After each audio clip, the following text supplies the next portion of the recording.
All right, folks, well, welcome back. Good morning. As you can see, it is a nice gloomy, rainy, cloudy day here, March 17th, just a couple of days away from the start of spring. Winter is finally wrapping up. You can hear all kinds of songbirds in the distance. Grass is green, trees are starting to bud. But what a perfect day to come out here and do a little hike. So as you can see in the distance there, I'm kind of surrounded by the mountains here in Blair County, Pennsylvania, close to the center of Pennsylvania, in case you weren't too familiar.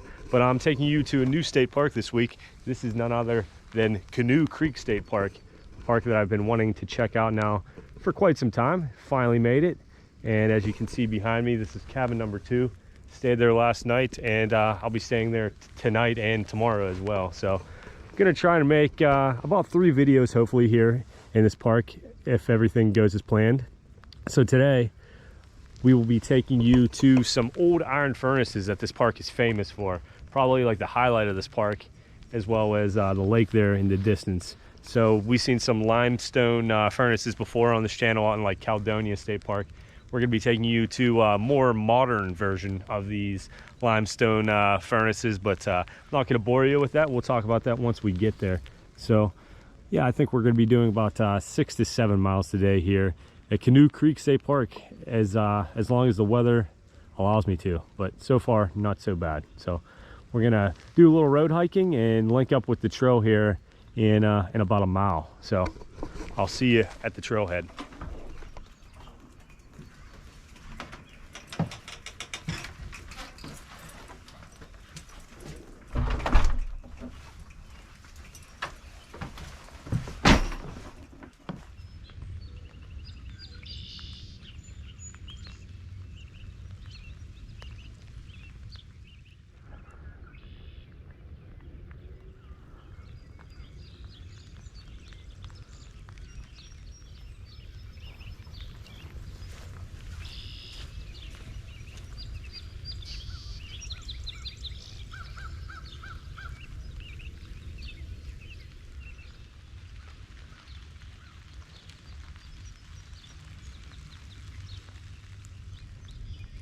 Well, just a short stroll away from the cabins, we have officially made it here to the beginning of the trailhead. As you can see behind me, very nice and well maintained. And then off to my right, before we talk about the trail, there is our first view of Canoe Creek Lake there in the distance. We'll be checking the lake out a little bit more in the next episode. So if you aren't subscribed, you know what to do. Make sure you hit that subscribe button so you don't miss a thing. And we'll head on over here. They have a really nice map, and I kind of wanted to give you a gist of what we're going to be doing today. So here is Canoe Lake that we're looking at, and as you can see, this little star symbolizes where we are at. We're going to be heading up north, and we'll be arriving here at the kilns first. That'll be our first stop of the day. And then there are 2 old limestone quarry / mines in this park as well that I'd like to check out. And we'll be wrapping around the perimeter of the park and eventually heading down to these Hartman kilns as well. I don't know if they're older or newer, but there are some kilns kind of in the middle of nowhere. And then wrapping up the trail, hiking along Canoe Creek here and meandering our way back to where we are now. So that's the gist of the day. Here is a view of the kilns, what they used to look like back in the 1900s and what they look like now. So this will be our first stop of the day. So yeah, let's go check out these kilns together. What do you say?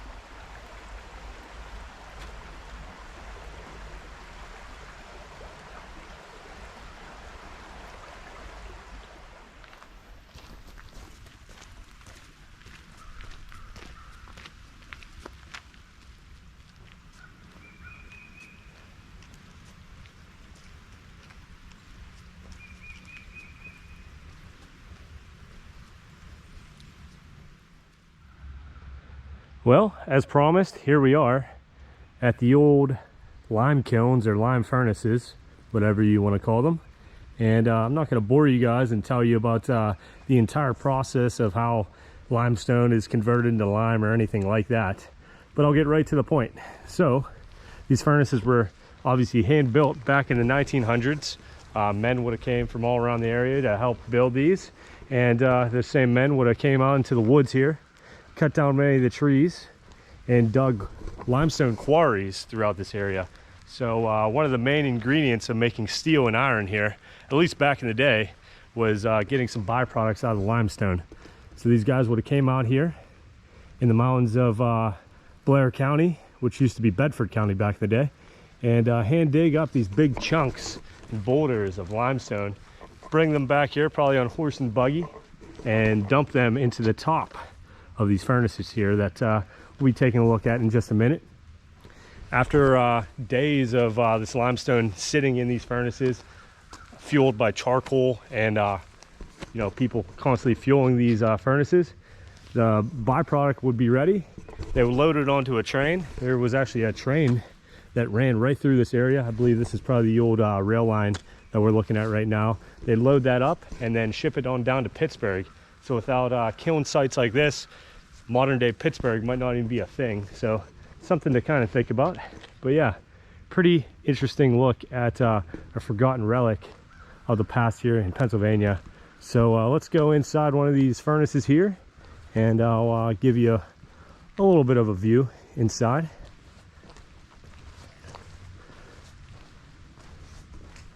So yeah, this would have been where they would have top loaded the limestone. They would have thrown it down here, and then I believe down in this area they would have loaded up the charcoal, and the lime would have came out of the limestone. And you can actually go outside the back of these furnaces as well. Kind of a interesting view. But yeah, very cool. This was pretty much the main reason I came to this park, and I believe this is the highlight of this park as well. So if you ever make it to Canoe Creek, make sure you stop by and check out these relics from the past here. So we'll try to get to the top and give you a better view looking down where they would have loaded up this limestone. And then in just a couple minutes we'll be heading up that way, and we'll see some of the old quarries that they would have gotten this limestone from to make the byproduct. So, well, hopefully I didn't put you guys to sleep.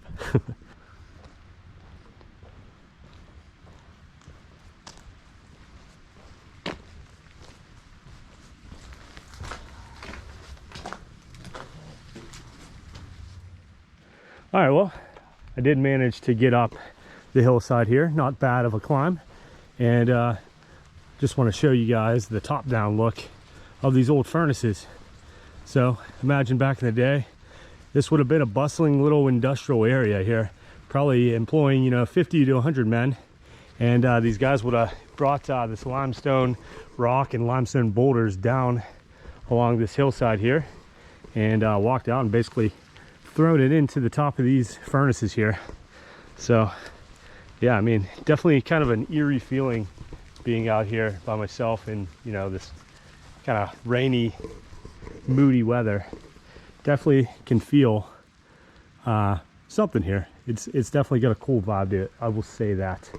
And yeah, we're gonna head back down and continue on along the trail, but this will definitely be a highlight of the day here, looking at these old furnaces.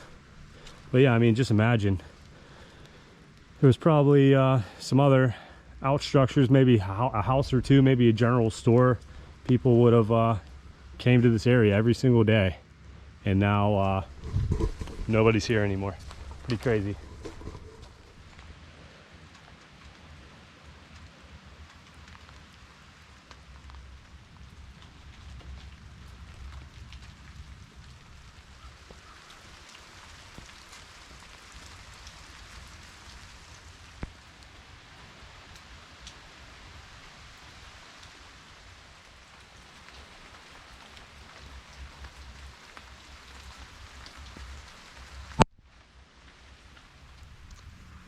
All right, so enough about the history here. There's actually some lore about this area as well. A lot of people say, and there's a rumor that if you go into one of these furnaces and clap your hands 3 times, you'll actually be teleported to another furnace. So let's give it a shot. Why not?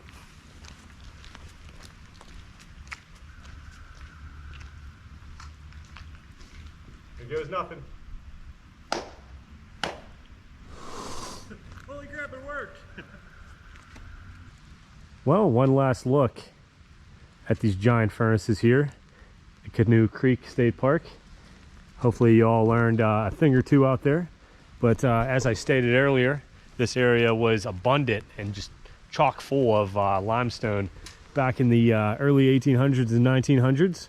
So there are two quarries that are on my map. I'm sure there's probably more than that, but we're gonna go and try to visit both of them. The one is actually up on this hillside somewhere, so we're gonna go and try to find that to, you know, put this into a little bit better of a perspective for you all and for me as well, to understand, you know, just the hardships that it would have taken to operate something like this. So yeah, one last look here at the old kilns, and we'll be heading up into the hills there in search of one of the old quarries that helped these kilns run back in the day.